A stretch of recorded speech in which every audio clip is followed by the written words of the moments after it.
Emmanuel Larchon, bonjour, Boker Tov. Bonjour.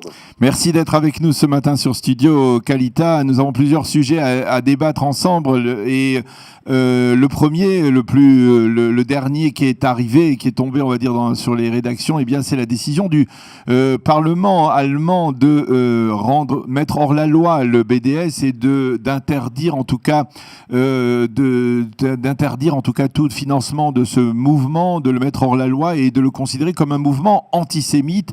Alors je suppose qu'au ministère israélien des Affaires étrangères, on est satisfait de cette décision ? Oui, tout à fait, tout à fait. C'est une décision que nous accueillons avec beaucoup de joie, avec beaucoup de plaisir, parce que elle aura un impact non seulement en Allemagne, mais aussi sur toute l'Europe. Et en fait, nous invitons d'autres parlements en Europe à suivre l'exemple allemand pour que le BDS soit vraiment hors la loi dans tout le continent, sur tout le continent. Et je crois que c'est un pas qui est vraiment très très important. Comment une telle démarche est intervenue ?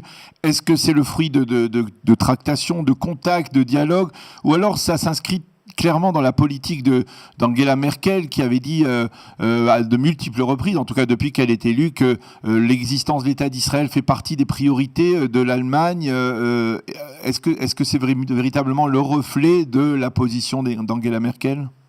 Oui, alors je dirais que c'est un peu un mélange de plusieurs choses. Alors tout d'abord, évidemment, c'est la politique d'Angela Merkel, c'est essentiel pour elle, et d'ailleurs il faut dire que c'est l'une des plus grandes amies d'Israël sur la scène internationale. Donc il y a cet aspect politique par rapport à Israël. Il y a aussi un aspect politique interne, parce qu'on a vu qu'en Allemagne, maintenant, vu la présence d'immigrants musulmans, oui. Il y a quand même une montée aussi de l'antisémitisme, des attaques contre les Juifs et contre Israël. Et je crois que le monde politique allemand comprend très bien que s'il ne réagit pas de manière très très forte, eh bien il risque de mettre en danger des processus internes en Allemagne. La communauté juive se sent menacée. Les Allemands, de manière générale, se sentent menacés par cet islam radical et violent. Et donc, cette initiative s'inscrit un peu dans la logique de lutter contre ce phénomène. Alors, est-ce que on peut s'attendre justement à ce que d'autres pays suivent cet exemple ? Est-ce que, par exemple, la France pourrait suivre un tel exemple, ou on en est loin encore ? Mais je crois que ça serait une très très bonne chose. On a vu d'ailleurs des initiatives justement à ce niveau-là aux États-Unis, en Grande-Bretagne aussi. Il n'y a aucune raison que la France ne suive pas aussi cet exemple. Je crois que c'est un bon exemple qui dit de manière très claire que toute cette volonté de boycott contre Israël est véritablement antisémite. Il faut le dire parce qu'il faut rassurer la communauté juive de France, parce qu'il y a une montée en puissance de l'antisémitisme en France. Il y a eu aussi des attentats terribles qui ont été commis par l'islam radical. Alors dans ce contexte-là, il faut dire les choses de manière très claire, et je pense que ça serait très très bien si la France et d'autres pays encore suivaient l'exemple allemand. Vous le sentez au ministère des Affaires étrangères, la lutte pour délégitimer, on va dire, le BDS, pour en fait l'empêcher de continuer à nuire, eh bien, elle commence à porter ses fruits, clairement. Oui, tout à fait. Je crois qu'on voit de manière très claire que ce qui a commencé il y a quelques années vraiment comme un mouvement antisioniste, antisémite, et maintenant se trouve acculé, se trouve repoussé. Je crois que Israël démontre sa capacité non seulement de lutter contre le phénomène, mais aussi de convaincre d'autres pays, d'autres démocraties importantes de faire de même. Alors, nous vous avions sollicité à l'origine parce que vous avez mené vous-même, en tant que porte-parole du ministère des Affaires étrangères, une petite confrontation avec les responsables de l'UNRWA dans la bande de Gaza. Vous n'avez pas hésité à critiquer la politique de l'UNRWA dans la bande de Gaza. L'UNRWA a exigé que le poste que vous aviez posté soit retiré. Vous avez refusé. Pourquoi et comment expliquez-vous cette tension entre l'UNRWA et le ministère israélien des Affaires étrangères? Ça s'inscrit, on va dire, dans la remise en cause, on va dire, du rôle de l'UNRWA, bien expliqué, en tout cas bien mis en avant par les Américains ces derniers mois. Oui, tout à fait. Je crois que UNRWA joue un rôle qui est vraiment négatif. UNRWA, de notre point de vue, fait partie du problème et non pas de la solution. dans la mesure où, en fait, c'est la seule organisation qui perpétue le statut de réfugié des Palestiniens. C'est une organisation qui en profite et en fait qui fait en sorte que les Palestiniens perdent la perspective et la possibilité de comprendre que la seule solution, c'est d'arriver à un accord pacifique avec Israël. Lorsqu'on explique à des jeunes Palestiniens qu'ils ne sont pas seulement des descendants de réfugiés, mais qu'ils sont réfugiés eux-mêmes et qu'ils auront le droit de revenir dans les villages dont ils sont partis, eh bien, ça perpétue le conflit.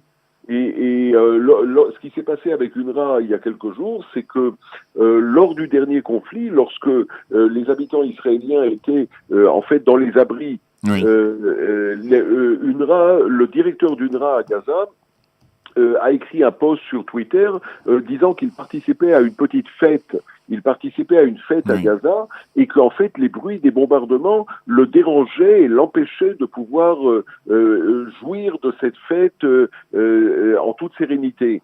Alors évidemment, ce sont des choses qui sont inacceptables et nous avons réagi de manière très très forte. Et bien évidemment, je n'effacerai pas mon post sur Twitter, ça c'est bien évident. Alors vous avez le sentiment là aussi que la campagne menée par les Américains, c'est surtout Jared Kushner et qui a, on va dire, commencé à modifier, on va dire, l'approche qu'avaient les États-Unis par rapport à l'UNRWA. Le président américain a réduit considérablement son aide, si je ne m'abuse, peut-être arrêté totalement le financement américain à l'UNRWA, mais en tout cas, il y a une volonté de reconsidérer, de reposer sur la table de manière, dans d'autres paramètres, et peut-être qu'on le verra concrètement dans la présentation du plan américain, le problème des réfugiés palestiniens. Vous pensez que c'est une approche qu'il faut encourager, de dire que par exemple, eh bien, les seuls réfugiés qui pourraient revenir dans le territoire israélien dans le cadre d'un accord de paix, ce sont